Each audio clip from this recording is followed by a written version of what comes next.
Welcome to the UK Dementia and Palliative Care Conference 2026 podcast, brought to you by Rowcroft Hospice. Recorded at the beautiful Buckfast Abbey Conference Centre in Devon, this series explores the critical role of dementia and palliative care in supporting those living with dementia.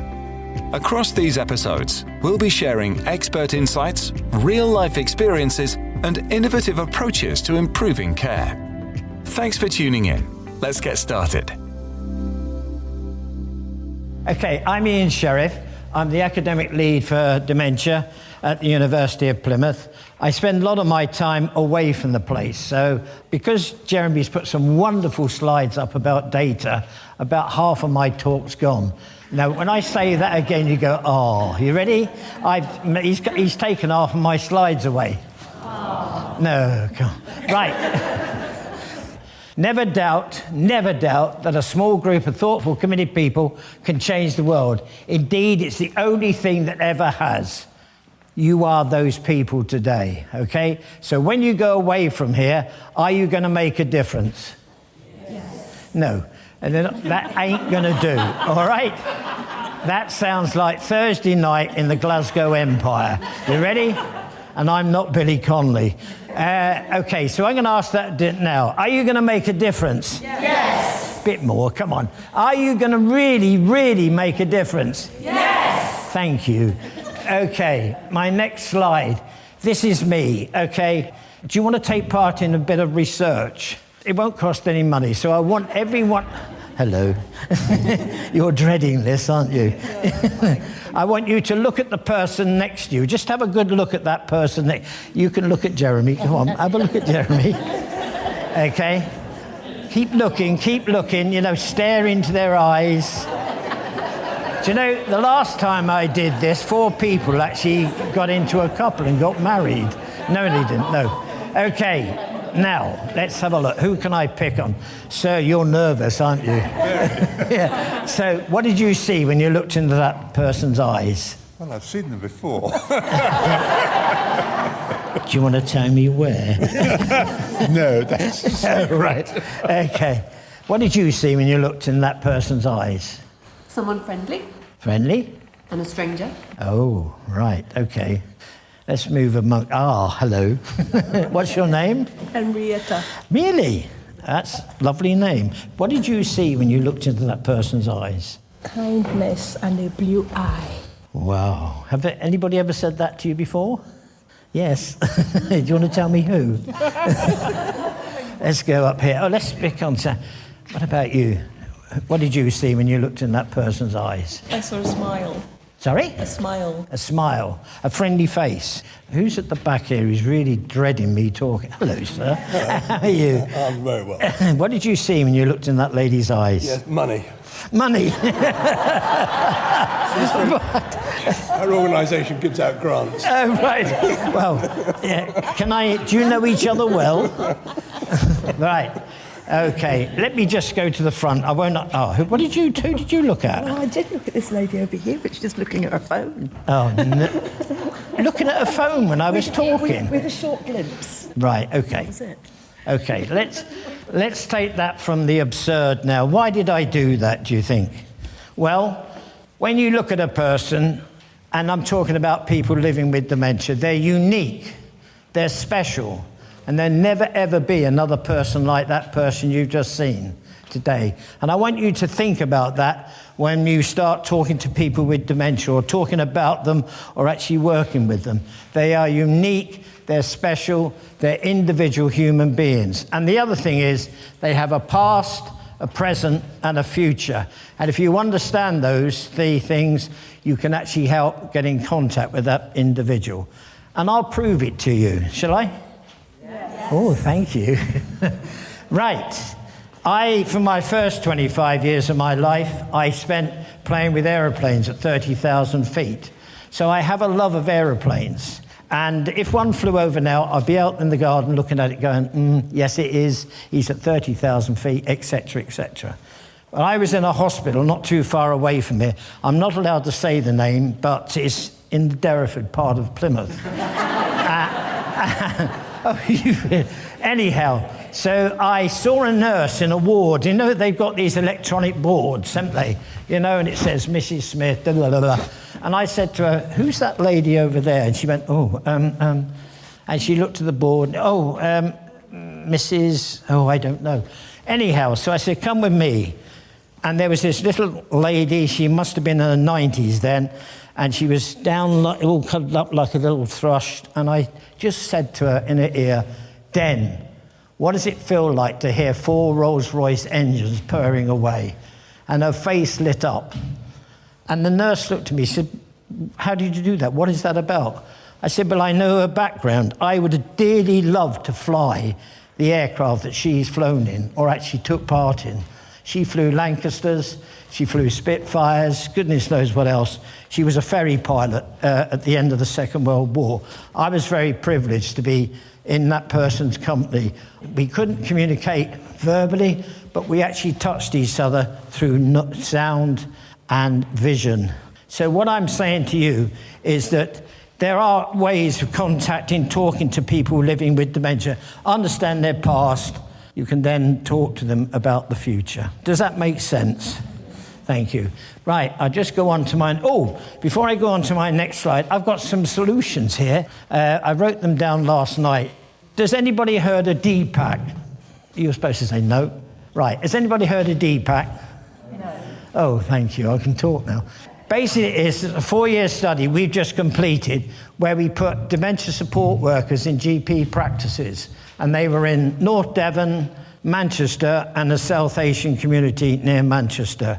Over 3 to 4 years, that actually proved vital to the person's care, how those people integrated back into community, etc.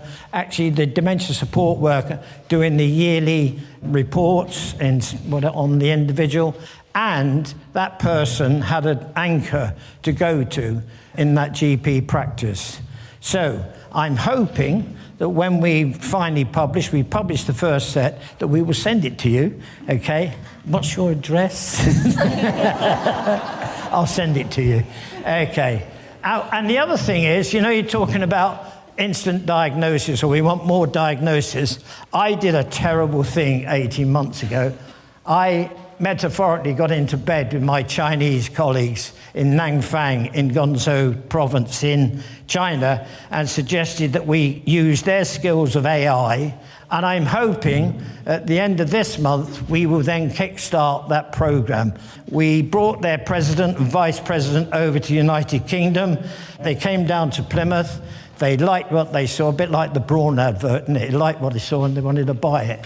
But not only are they going to do that, we're bringing people over because they think in their mind that the NHS is worth studying and worth looking at. They say that they can copy some of the things we're doing. So hopefully that within, I would suggest about a year's time, or 18 months, 2 years, I hope that we'll have something to offer about AI. AI isn't the panacea, but what it will do for the amount of people who haven't got a diagnosis, we can speed that process up. It's already been done in slightly by Rupert Node, who's the consultant neuropsychiatrist down in Plymouth. They were working on a tool called Ace Mobile, and it was on a mobile phone that you could use to try and diagnose an individual. It's a bit more sophisticated where we're going at the moment, okay? So let me tell, the other thing is I'm also involved in Ukraine. And I know it sounds like I spend a life in aeroplanes. I don't. I do it by train mostly. Well, not China, obviously. But in Ukraine, since the war, their system for caring for people with dementia has totally collapsed. It wasn't good beforehand, so I'm working with individuals out there and some people in government to say, what more could we do as a country? It isn't aid they want, it's knowledge, it's experience, etc., etc. So that is starting to bubble away. I had a meeting 2 days ago with some MPs and the dementia lead in Ukraine, and out of that has come a 6-month program of how we think we can help individuals there. I did go out to Ukraine and quite naughtily brought 70 people out. Can I tell you a story? Am I allowed to tell stories? Okay. I haven't used my slides yet. Anyhow, so we went in country, we brought 70 people out, we brought them back to a place near Brighton, we rehabbed them, and they said they would like to go out to America to the Warrior Games. They went out there, they won 92 medals, they came back. It was so good that we even got a garden party in London on Cathedral Green, and then they went back home again. We didn't want any publicity, but the Sun got hold of it, and it was like clandestine raid, gets people out of Ukraine, etc. It wasn't like that at all. But anyhow, we got summons to London, and we were sat in front of this committee, and I was sat next to a gentleman by the name of, well, he was a Major General. And he said, the first question was, how did you get them out? How did you fly them? I sort of paused a bit because he nudged me to your question. And I said, well, you came to the garden party, didn't you, to this high MP or whatever it was? And he said, yes. And I said, what was the name of the band? He went, oh, they were wonderful. I know, it was the RAF. I said, yep, that's the clue. By that time, he started hovering above me about 30 feet. What I'm saying this for, everything is possible. And it's a bit like saying, you know, rural dementia, have we got a solution? I was asked to find something by the then Prime Minister, somebody called Boris. And I actually said, we've got 10,000 town and parish councils in England, 10,000. And if we can energise those to do work, they can do some of the post-diagnostic support. There's a person in this audience today which that parish council is providing 5 days a week support for people living with dementia in groups, etc., etc., etc. We've done that now. We've made that I think it's 30 parish councils together working towards that, but that's happening around the country. What it needs is just stimulation and recognition. It doesn't need money because parish councils got a thing called precept, which is money, and they can use that for their communities. So there are solutions out there, and I think sometimes when you get up to London, the vision gets blurred a bit to see how people can actually do that. Right, I better put some slides up, haven't I? I won't go through the facts as Jeremy's done that, but these are interesting when you look at that across the globe. And that's why I've got involved in places like Africa. My work in Africa is quite interesting. There was a young man who was leading the Devon radio for years, and he suddenly accelerated promotion, and he sets about 2 down or 3 down from the Director General of the BBC. And I rang him up and I said, this is how solutions to some of these problems. How can I get information, advice and that out to Africa? And he said, well, we got this thing called World Service. Would you fancy going on that? So what we've been doing is broadcasting into countries, into Africa, and that's Tanzania, Ghana, Nigeria, and it's working. I mean, it's not always me because the language difference, but what we've started to do is change the culture, change the way they feel about dementia in those countries. EU data, I'm sure you've got this, but you can see the increase across Europe. I'm not going to go onto these because I think they've been covered. I think there are about 982,000 people with dementia in England or in the UK. All right, postcode lotteries, discharge, delays in discharge. That is quite interesting when you look at that. And that's when I go into Derriford Hospital. And it's not that the hospital doesn't want to discharge people, it's because they can't discharge people because there's nothing out there or nobody willing to take the individual. And that is an indictment both on the system but also communities as well. There are ways I think we could solve that, but that's going to take a bit of lateral thinking, both on the side of the providers and also people living in communities. Okay, that's what people have been telling us. This one's interesting, and I hope you will agree with me. When we look at the Devon figures, undiagnosed, suggested over 7,000 people in Devon are undiagnosed with dementia. I don't know how that feels to sit there for weeks, months, and sometimes years waiting for a diagnosis. I don't think any other long-term condition would actually put up with that, but we seem to do that as a community and as a society. So that needs to be. And the other thing about that is rural dementia, I did a load of research, and it was a wonderful piece of research, not because of the research, but the people I was talking to and working with. And it was farming and farmers. And I've never had so many cakes in my life. Farmers' wives all belong to the WI, and the WI are an army of people. But what we found there was the reluctance of farmers to actually suggest I've got something wrong. I went into the farmyard of one place, massive, great big tractor, one of these new ones, dials and knobs everywhere, and there were post-it notes all around the cab. And that's how that gentleman was carrying out his farming. I'm not a skilled veterinary surgeon, but I did spend most of my younger life at a place called Balmoral, where my father was Secretary of the Queen's Estates, so I know a bit about animals. And I went out into the fields of one of these farms, and the animals to me looked like they hadn't been fed for a while. His wife said he goes out into the fields every day, he looks after the cattle and comes back again, assuming he'd been feeding them, and he hadn't. So this was about 6 months. So when you think about our rural communities, farmers, etc., there's some big issues behind the scenes. I had a farmer's wife ring me up one day and say, Ian, I've got 8 tons of tomatoes, my fields are not done, my animals are not looked after, etc., or when the books are not being done. So I rang the chief exec of Community Farming Network and I said, look, you've got a problem, you've got services, is there anything you can do for farming to tackle this issue? Within 2 days, he'd got a load of, I think about 10 young farmers. They went into that farm, they blitzed it, absolutely blitzed it, got everything ready, gates fixed, She rang me up about 3 weeks later and said, Ian, it's marvellous, it's all been done. And I said, what were they like? And she said, they were like angels in gumboots. I rang the chief exec of Community Farming Network. I said, I've got a name for your service that you're going to start up, and it's called Angels in Gumboots. That is now ready, available, working in rural communities for farmers.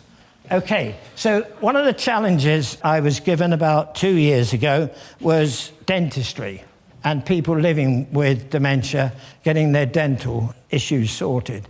When I started to talk to people who had dementia and had to go to the dentist, a lot of dentists said, I'm sorry, I can't take you on. I'm really sorry. It's just too difficult, etc. So we sat down and we wrote this dental guide. I got Tony Husband, who is the graphic artist for Private Eye, to actually do the work on it. And as you can see, they're cartoons, but they get the message over. So there's 3 sections. And you can see the first one, how can we improve our service to help you? And sort of the things that we were advocating there was that the person living with dementia could come for a pre-visit, listen to the drills going, etc., know what's going to happen. If you've got a dementia and somebody turns up and sticks something rotating in your mouth, it's going to be quite frightening. And so there was a lot of work done on that, but I also got our dental students at the University of Plymouth, which has got the best dental school in the country. Did you know that? But I was asked to put that in. Okay. Yes, anyhow, we got them, and I tasked them to actually help me design a dental surgery that people with dementia and their families would feel comfortable. So we got them and we set them a task for about 10 weeks. Could they redesign a dental surgery? They did that, and we invited any dentist here. Anybody know about dentistry? Well, most of the dental surgery tools and dental surgeries are designed by Henry Shrine. It's a company. And we invited their chief exec to come down and get these students to actually talk about, show what they'd found out. And he was so taken by it. He was a bit like the Brawn Man, you know, the shaver. So we talked about people. He liked it so much, he said, I'm going to use that so that when I design the next set of dental surgeries, we'll build some of those issues and ideas into it. So we talked about people. So the dentist, I don't know about you, but it's not everybody's favourite day out to go to the dentist. But if you're greeted, you'll recognise somebody says, hello, Bill, hello, Mary, how are you? Do you remember you came in last week, etc. Process, so we talked about practicalities, and we also talked about the signs and stuff. If you go into most dentist surgeries, they are not the best places to go. Okay, so you can see why I said to dentists, it gives you a competitive advancement, helps retention of patients, increases your revenue. So I built it around that to say you should be following the guide. It's out there. This is the guide that I wrote with a couple of other people to every town and parish council in Great Britain, and we got it forwarded by, or a letter went with it from the Prime Minister. Subsequently, we've updated it. But in there, we've said that every parish council should have a counsellor on their council who has responsibility for dementia. And so what does that mean? That means the village or small town can actually look at how they signage, how they work, can they set up groups, etc., etc. Can they coordinate services? So that's available. I was then asked by the Prime Minister, would I look at air transport? That was on a Thursday. I remember it well because he said, or the person who rang me said, you like aeroplanes? I said, yeah, I do. I was asked to do that, so I got people like pilots, cabin crew, security, the whole shooting match, MPs, the CAA, the BBC, and we've changed it. We are the only country in the world that every airport gets inspected every year to make sure that they're hidden disability aware. That is in every year. Guess where the best airport is in the whole of the United Kingdom, plus Northern Ireland? Who would like to have a wee guess? Would you like a wee guess? Oh, go on then. Exeter. You're right. It actually won Airport of the Year this year, 2026. And I was so proud and I felt privileged as well to go up there and announce that with them. And it's not because they're small it's just the way they do it. They've got the same amount of staff to handle the passengers and traffic as Heathrow, but it's how they do it. And if it's worth a visit, go up there. But they have to have a group of people from all the charities to do with hidden disability or disabilities, and they advise the airport how to move forward. Okay, and that was what we had to do. We had to make that, and that is difficult to make that part, the aircraft, hidden disability aware. But we did it. We've actually done it. Okay, so there is a person with dementia, totally shouldn't have done it, but was in the cockpit of an aircraft on its way to wherever it was going. We also managed to get a simulator for free, and we used to put people living with dementia, people with vision impaired, hearing impaired, etc., and we take off in this simulator and fly to whatever part of the world just to check out how things worked, how the trolleys worked, etc., etc. And people said to me, my goodness me, that must have been Heathrow or Gatwick. And I said, no, it was Chudley, because at Chudley, they've got a simulated. Okay, I invented that thing there, the sunflower lanyard, on a wet Thursday afternoon at Gatwick. I'm told it works by people. It's gone international. I won't show the video, but I got a letter through the government somewhere there saying, can Brazil use the sunflower lanyard? And I said, yes, I don't own it. If I'd have got a penny for every one we've sold, I wouldn't be here today, I can tell you. But it works, and they sent a video, and it's a night shot for 5 nights of Christ the Saviour with a sunflower lanyard on him and music playing. And I thought, my God, I've arrived. Okay, that was an Olympic flame. Can I just do this? You're very lucky because Rowcroft have bought every one of you an Olympic flame to take home. Go, ooh. No, come on, please. Come on, make the old man happy. I got an Olympic flame to give you. Right, here it is. Okay. By the way, I did run with the Olympic flame in 2012. I'm going to throw this to you in a minute, so put up your right hand. And this is serious now. Put your hand up, as we're not going home. All right? The reason I'm doing this is I'm going to throw this, you catch it, and when you do go away, just remember, keep that flame high and your thoughts high and your actions high for people living with dementia, but more importantly for the family carers who work 365 days a year to just look after their loved one. Thank you very much for listening, and here's your flame. That's it for this episode of the UK Dementia and Palliative Care Conference 2026 podcast. A huge thank you to our headline sponsor Audley, event sponsor Wallens, and to Dementia UK for their invaluable support. This series is recorded and produced by iNarrator and proudly hosted by Rowcroft Hospice. Links to resources mentioned are available in the show notes. If you found this discussion valuable, please share it and stay tuned for more thought-provoking conversations. Until next time, take care.